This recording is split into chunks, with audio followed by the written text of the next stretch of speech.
아멘. 찬양해 주신 김은호 집사님 감사합니다. 오늘도 우리의 삶 속에서 하나님의 말씀이 우리의 삶을 인도해 갈 수 있기를 주님의 이름으로 축복합니다. 여러분, 신앙생활하면서 우리가 들어서 듣기 좋은 말이 있다면 반대로 우리가 듣지 말아야 될 말들이 있는 것 같습니다. 우리 충혈의 성도님들은 들어야만 하는 그런 말만 듣기를 이렇게 바라셨을 축복하는데요. 듣기 좋은 말이 있다면 누구누구 성도님을 보니까 누구누구 성도님이 다니는 교회 아니면 그 예수님 나도 좀 믿어봐야겠습니다 라는 그런 칭찬을 들으면 그것만큼 듣기 좋은 칭찬이 없을 것 같습니다. 왜냐하면 우리의 삶을 통해서 내 삶을 통해서 예수 그리스도가 증거되기 때문이겠죠. 그러나 반대로 우리가 듣지 말아야 될 말이 있습니다. 무슨 말이냐면 너도 교회 다녔니? 라는 그런 말을 우리가 듣는다라면 실제적으로 진짜 우리의 삶에서 내 삶 가운데서 예수 그리스도가 다 드러나지 않고 존귀하게 되지 않고 오히려 그리스도의 영광을 가리는 삶을 살고 있지는 않았나, 우리가 그런 질문들을 해보게 되는 것이죠. 제가 20살 때 이제 신학교에 처음 갔을 때 일이었습니다. 이제 저희 부모님이 그렇게 이제 엄하신 편이 아니었어요. 이제 제가 뭐 원하는 거나 아니면 이제 부모님한테 요청하는 거는 웬만하면 이제 다 들어주시는 그런 부모님이셨는데요. 이제 그 부모님이 완강하게 제 말을 들어주시지 않았던 것이 있었습니다. 그게 뭐였냐면 이제 두 발의 자유였죠. 이제 머리 스타일에 대해서는 너는 학생이니까 학생이면 학생다워야 돼. 그러니까 학교에서 그때 당시에 이제 두 발의 그 제한을 두는 학교가 많았는데 제가 다니던 학교가 그렇게 이제 머리에 대해서 엄격하게 이렇게 단속하는 학교는 아니었습니다. 그러니까 친구들이 다 머리를 이제 자유롭게 하고 다니는데 저만 그렇게 못했죠. 이제 부모님이 학생다워야 되니까 머리를 이제 스포츠로 짧게 자르고 다녔어야만 했습니다. 이제 그런 상황에서 이제 대신 부모님이 저에게 하신 약속이 뭐였냐면 고등학교 때까지는 그렇게 하지만 대학교 가면 네 마음대로 해라. 이제 거기에 대해서는 내가 더 이상 터치 안 하겠다. 이제 부모님께서 그렇게 약속을 하셨죠. 그래서 이제 수능이 끝나고 나서 제가 하고 싶었던 것이 무엇이었을까요? 제일 먼저 이제 미용실을 갔죠. 머리를 기르고 머리를 이제 파마를 하고 파마만 한 것이 아니라 이제 해보고 싶었던 빨간색으로 이제 염색을 해봤습니다. 이제 빨간색으로 염색하고 또 한 번은 또 노란색도 해보고 뭐 그런 이제 염색을 해보고 그동안 못했던 그 머리의 한을 이제 다 해보는데요. 하루는 학교에서 이제 매점에서 다른 친구와 이제 떡볶이를 먹고 있었습니다. 친구가 나란히 먹고 있는데 이제 학교죠, 신학교입니다. 이제 옆 테이블에 있던 나이 지긋하신 두 분이 계속해서 힐끔힐끔 이제 저희를 쳐다보는 거예요. 아니, 저를 쳐다보고 있었겠죠. 이제 힐끔힐끔 쳐다보시더니 이제 한 분이 용기를 내서 이런 말을 하는 거예요. 혹시 우리 학교 학생이세요? 이제 그렇게 물어보셔.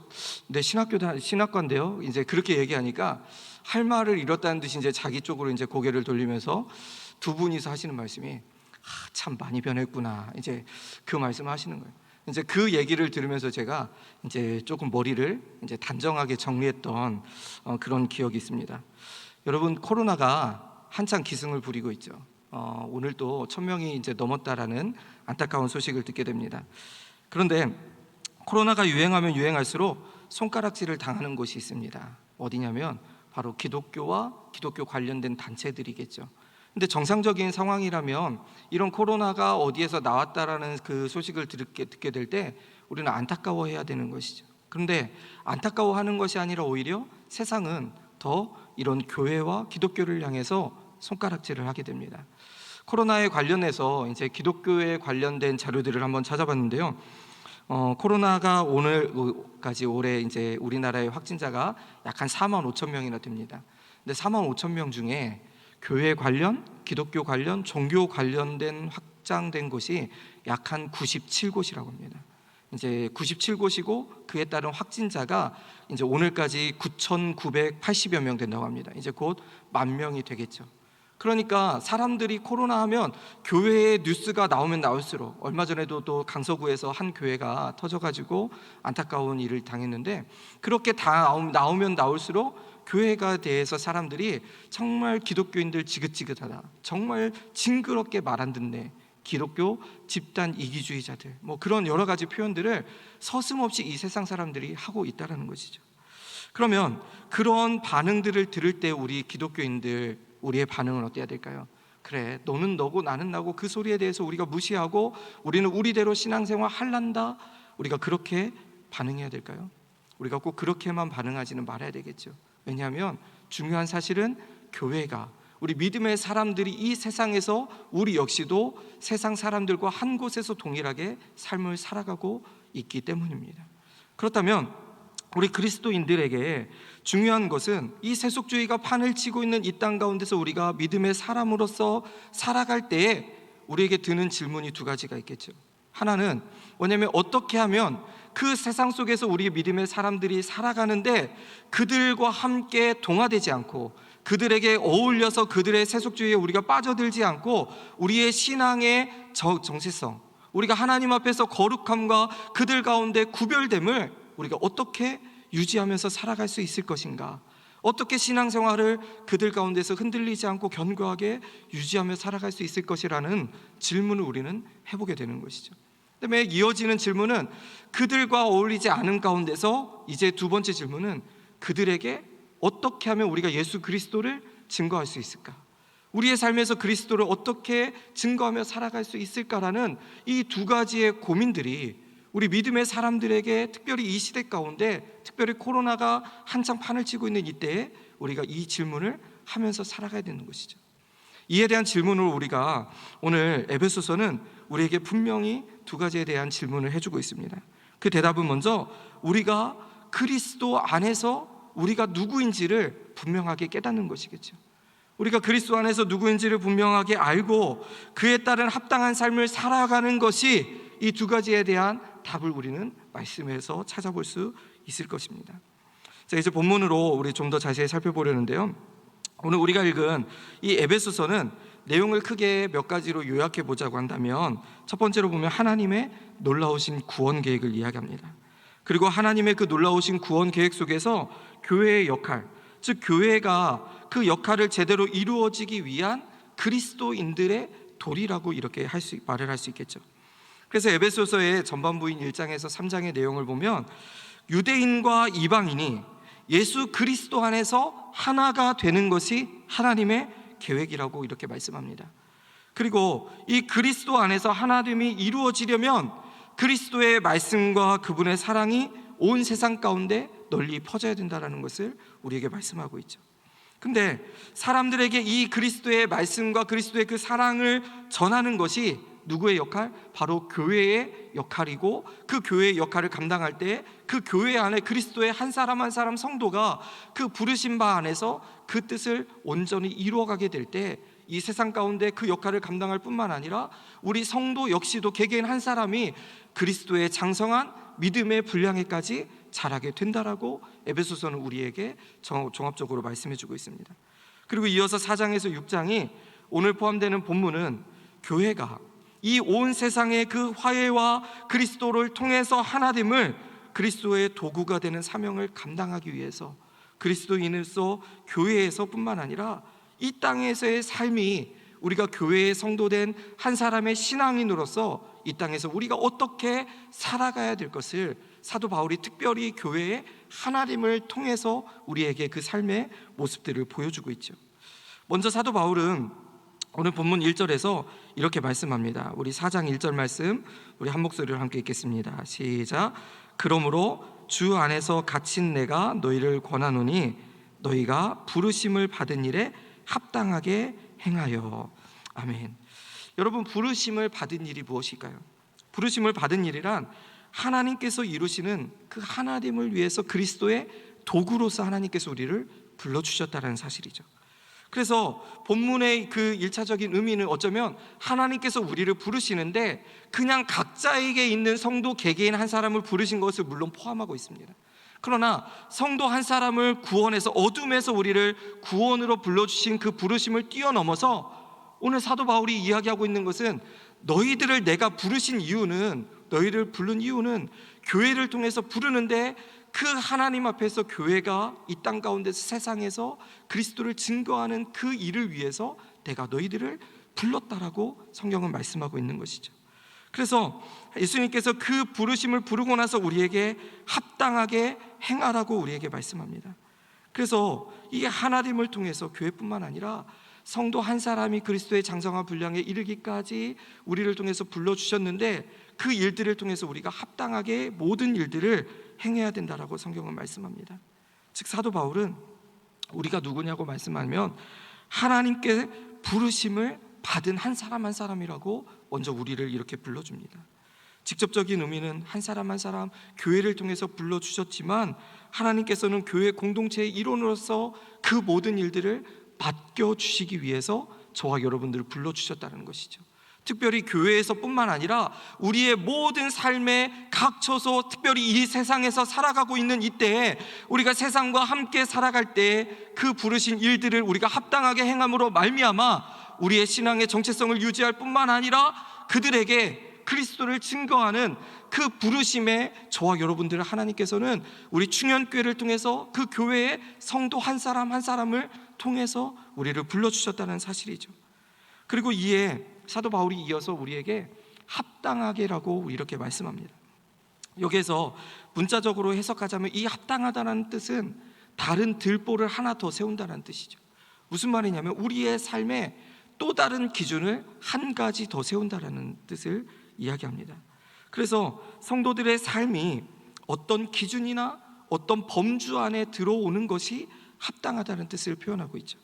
즉 다시 말해서 성도들의 삶 속에서 우리가 하나님께서 우리를 불러주셨다라면 그 하나님의 부르심 바대로, 그 하나님의 말씀에 비추어서 그 말씀대로 우리가 당연히 그대로 우리가 따라야 된다는 것을 이야기하죠. 그래서 행하라는 것은 사도 바울이 주로 사용한 단어인데요, 하나님의 은혜로운 주권에 반응해서 살아가야 되는 성도의 특권과 행동을 이제 행하라는 단어에 표현하고 있습니다. 즉 정리해보면 바울은 에베소 교인들을 향해서 교회가, 하나님의 은혜를 입은 성도들은 하나님께서 예수 그리스도를 통해서 교회라는 한 몸의 부르심을 받았다라면 이제 마땅히 우리가 그에 따른 합당한 삶을 하나님께서 우리에게 주신 그 말씀대로 살아가야 될 것을 우리에게 분명히 말씀하고 있다는 사실이죠. 사랑하는 여러분, 올 한 해 우리 충현교회가 많은 성도들을 이제 선교사로, 단기 선교사로 보내지만 안타깝게도 코로나 때문에 성도들을 보내지 못하는 선교를 못 나갔습니다. 근데 우리가 성도들이 이제 단기 선교를 나가기 위해서 많은 훈련을 하죠. 정말 그 어느 다른 교회보다 많은 훈련들을 합니다. 그 안에 이제 그 2차 그 기도원에 가서 영성 훈련을 합니다. 또 영성 훈련만 하는 것이 아니라 영성 점검도 하죠. 예전에는 이제 심사라고 했는데 이제 점검을 하는데, 그 점검의 항목들 중에 뭐가 있었냐면 이제 주일 성수와 11조에 대해서 이제 점검을 합니다. 근데 제가 선교팀과 이제 기도원에 가서 그 훈련을 할 때마다 항상 이제 그 사실들을 확인하고 나서 꼭 드리는 말씀이 있습니다. 뭐냐면 우리가 주일 성수하고 하나님 앞에 11조 하는 것, 그것이 어쩌면 구원받기 위해서 주일 성수하는 것도 아니고 하나님 앞에서 교회에서 직분 받으려고 헌금하는 것이 아니라는 사실을 분명하게 말씀드립니다. 왜요? 우리가 구원받기 위해서 주일 성수하는 것이 아니라 하나님의 은혜로서 우리가 구원을 받은 성도라면 내 삶이 내 것이 아니라 하나님께서 내 모든 삶을 구원하여 주셔서 이제는 내 삶이 주님이 나의 주인이 되어 주셔서 내 모든 삶 가운데서 안식일을 기억해서 하나님 앞에 주일날 교회에 나와서 내 흐트러진 삶을 다시금 정리하고 주님과의 관계를 다시금 정리하고 말씀 가운데 새 힘을 얻는 것이 우리가 주일에 하는 것이 주일 성수의 개념이다라고 이렇게 말씀을 전합니다. 11조도 마찬가지죠. 청지기의 직분으로서, 청지기의 사명으로서 주님께서 내가 일한 것, 내가 내 노력으로 버는 것이긴 하지만 이 모든 능력과 내가 버는 것이 누구의 은혜입니까? 하나님께서 내게 주신 것이라는 것이죠.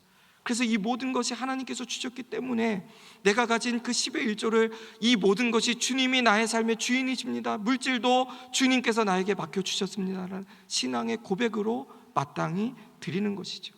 여러분, 주일 성수와 11조 비단 이 두 가지의 문제만 해당되는 것이 아니겠죠.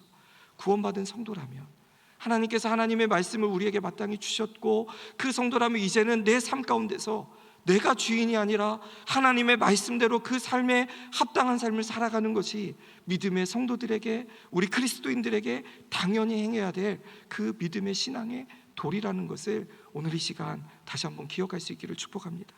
그래서 그 주님은 우리에게 바울을 통해서 이렇게 이야기하죠. 부르심에 합당하게 행한다. 좀 더 구체적으로 우리에게 2절과 3절에서 이렇게 말씀합니다. 먼저 2절을 함께 읽겠습니다. 2절입니다. 시작. 모든 겸손과 온유로 하고 오래 참음으로 사랑 가운데서 서로 용납하고. 여러분, 이 말씀을 직역하면 모든 겸손과 온유를 가지고 오래 참음을 가지고라고 이렇게 해석해 볼 수가 있겠죠. 즉 이 세 가지는 결국 이어서 나오는 서로 용납하는 것의 전제 조건으로 이해해 볼 수 있습니다. 즉 성도가 다른 사람을 사랑 가운데 그 사람을 내가 용납하기 위해서는 모든 겸손과 온유와 오래 참음이 이라는 이 성품을 우리의 삶 가운데서 지녀야 한다는 것이죠. 좀 더 구체적으로 이 부분을 살펴보는데요, 첫 번째는 우리에게 겸손함이 있어야 되겠죠. 사도 바울은 이 글을 쓸 당시의 상황에서 이 겸손이라는 표현은 일반적인 시민, 즉 자유자들은 이 단어를 쓰지 않았습니다. 문자적으로는 이 마음의 낮음이라는 뜻을 겸손이라는 단어가 가지고 있지만 그리스 로마 사회에서 부정적인 의미로 이 단어가 사용되었다는 것이죠. 비굴한 태도나 품위를 떨어뜨리는 행동을 나타낼 때에 이 단어를 사용했다는 것이죠. 그래서 이 말은 종이나 노예에게 사용되었고, 헬라인들은 이 겸손이라는 단어를 다른 사람을 인정하거나 아니면 다른 사람을 칭찬할 때는 전혀 이 단어를 사용하지 않았던 이 부정적인 단어였죠. 왜요? 주인이 어떻게 겸손하고 주인이 어떻게 비굴해가지고 다른 사람을 어떻게 시키고 다른 사람을 명령할 수 있겠느냐라고 하면서 이 단어를 사용하지 않았다는 것이죠. 그러나 유대교인들에게 있어서, 신앙인들에게 있어서 이 겸손이라는 단어는 예수님에게서 그 단어를 배울 수가 있겠죠. 예수님께서 우리에게 말씀하여 나는 마음이 온유하고 겸손하다, 주님께서 우리에게 말씀하고, 빌립보서 2장에서도 주님의 겸손에 대해서 우리에게 분명히 말씀하고 있습니다. 그렇기에 겸손은 많은 사람들이 기독교의 가장 뛰어난 덕목이라고도 이야기할 수 있겠죠. 물론 고린도전서에서 사랑이라고 우리에게 분명히 말씀하지만 겸손은 사랑과 더불어서 가장 중요한 기독교 덕목 중에 하나라고도 우리가 이렇게 생각해 볼 수가 있겠죠. 왜냐하면 겸손은 하나님 앞에서 자기의 죄인됨을 깨달은 사람만이 자기가 낮아질 수 있고 겸손해질 수 있기 때문이죠. 하나님 앞에서 자기의 죄인됨을 깨달은 사람만이 그 죄인된 자신을 당신의 아들까지도 마저 아끼지 않으시고 용서하시고 사랑하시고 구원하시는 그 하나님의 사랑을 깨달은 사람만이, 하나님 앞에서 철저히 낮아진 사람만이 우리가 겸손할 수 있고 다른 사람을 사랑할 수 있기 때문이라는 것이죠. 여러분, 겸손함이 없는 사랑과 선행은 상대방에게 불쾌감을 만들며 오히려 자존심을 상하게 할 수 있죠. 우리가 담임 목사님 설교를 통해서, 레위기서를 통해서 자비로운 추수법에 대해서 우리가 말씀을 들었습니다. 다른 사람을 사랑할 때 그 사람이 기분 나쁘지 않도록 그 사람을 존중하면서 사랑하는 것, 그것이 어쩌면 우리 안에 사랑의 마음이지만 그 안에 겸손함이 있어야 우리가 다른 사람을 오히려 상처 주지 않고 사랑할 수 있는 것이죠. 여러분, 그래서 그 겸손이 함께할 때 사랑은 더욱 빛을 발할 수가 있게 될 것입니다. 그러나 여러분, 우리가 겸손해 보이는 것은 결코 쉬운 일이 아니죠. 겸손은 쉬운 일이 아니고 쉬운 것이 아니기에 겸손은 더욱 아름다운 것인데, 여러분, 우리의 삶에 있어서 우리가 겸손해 보이기는 쉬워도 진정한 겸손하기란 매우 힘든 것이죠. 그리고 그 진정한 겸손은 어디에서 오는 것일까요? 겸손은 바로 자기에 대한 정직함에서 나온다는 것이죠. 다시 말하면 내 자신을 하나님의 말씀 앞에서 내 삶을 온전하게 비추어 볼 때, 그 하나님 말씀 앞에 내가 얼마나 철저히 낮아지고 아무것도 보잘것없는 인생임을 하나님의 말씀 앞에 비추어 볼 때 우리가 그 겸손함을 스스로 깨닫게 되는 것이죠. 그래서 로마서에서는 5장과 6장에서 이렇게 말씀하죠. 죄가 더한 곳에 은혜가 더욱 넘쳤다라고 말씀합니다. 이 말씀은 내가 하나님 앞에서 은혜를 더 받기 위해서 내가 죄를 더 지으라는 것이 아니라, 하나님 앞에서 철저히 내가 주의 말씀 앞에서 내 자신을 비추어 볼 때마다, 하나님의 말씀에 비추어서 내 자신을 바라볼 때 내가 얼마나 하나님 앞에서 허물되고 쓸모없는 죄인인지를, 그 사실을 내가 깨달을 때마다 하나님의 은혜를 더욱더 크게 받는다는 것이죠. 그리고 그 하나님 앞에서 내 자신을 발견할 때마다 하나님 앞에서 겸손함을 우리가 찾을 수가 있다는 것이죠.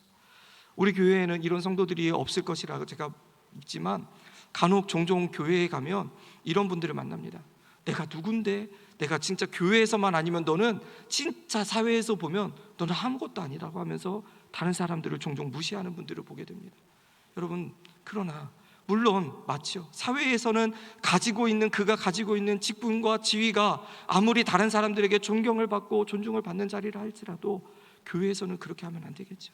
장로뿐만 아니라 집사뿐만 아니라 목사, 모든 직분을 가진 자들이 내가 직분을 가졌다라고 해서 다른 사람을 무시하거나 멸시하는 것도 아니고, 내가 직분이 낮지만 내가 사회에서는 좋은 직장을 가지고 있으니까 그렇게 생각하면서 다른 사람을 무시하는 것도 교회에서 올바른 모습은 아니겠죠.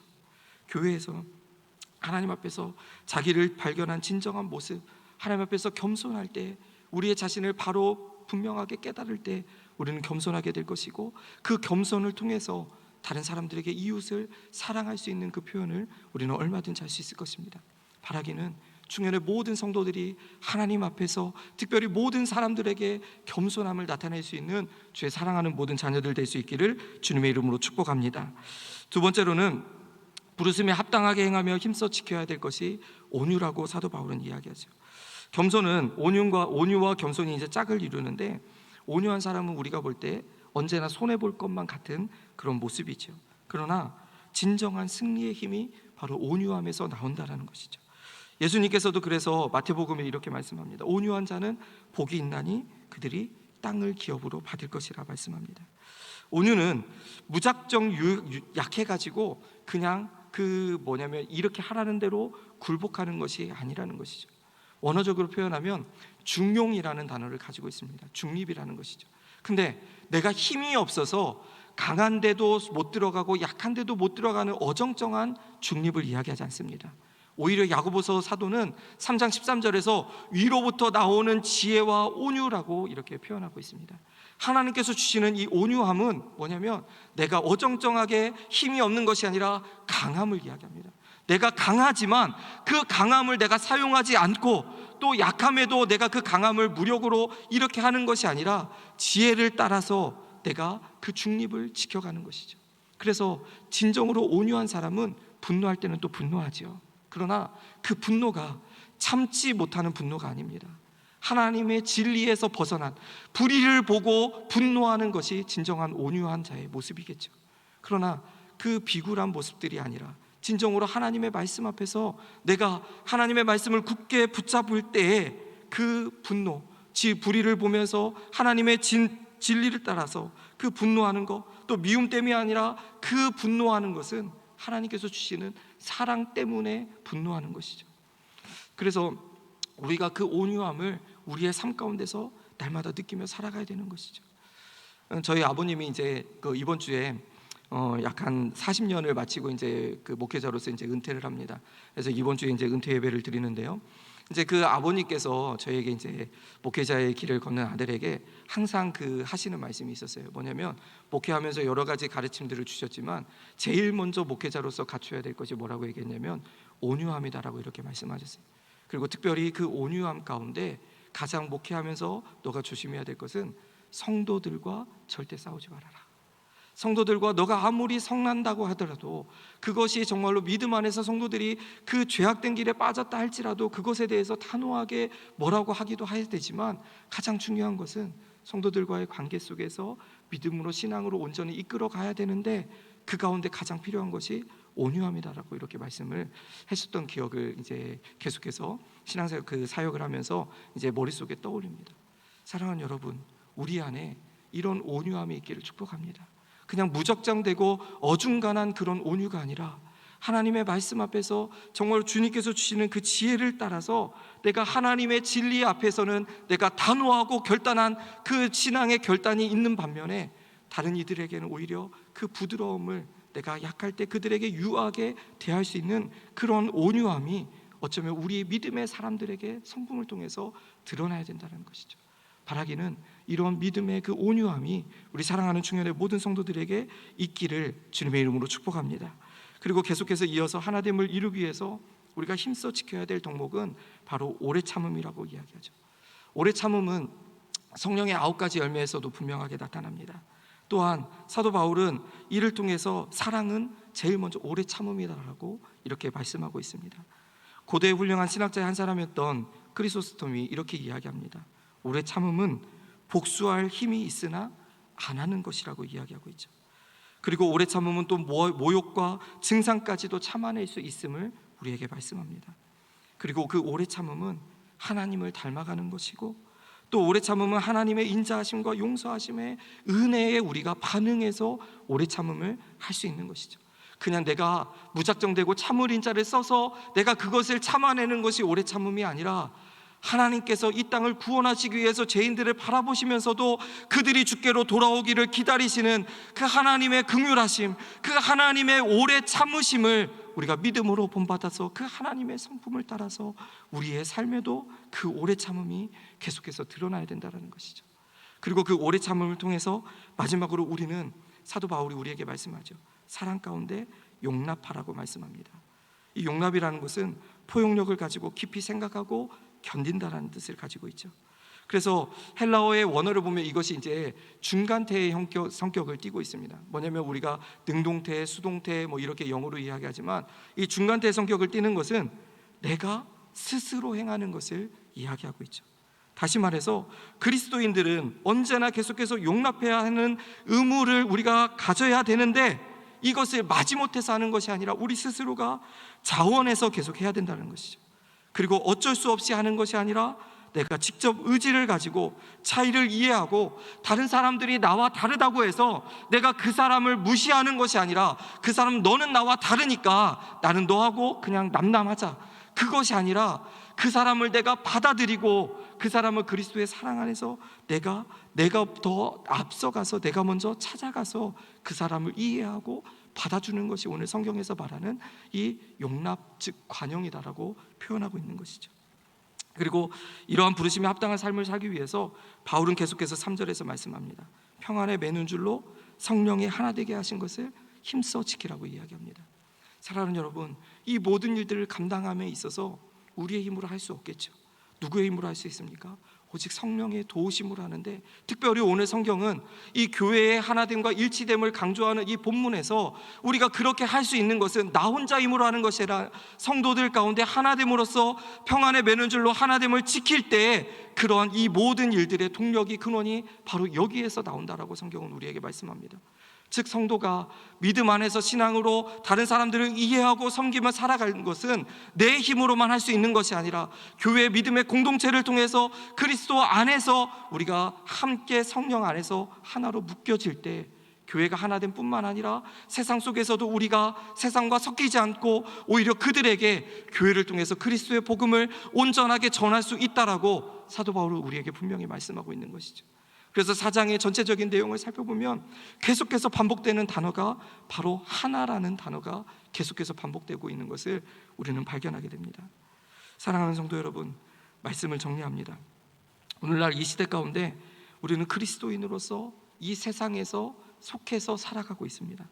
그렇다면 어떻게 이들과 구분되게 살아가며 어떻게 이들에게 복음을 전하며 살아갈 수 있을까요?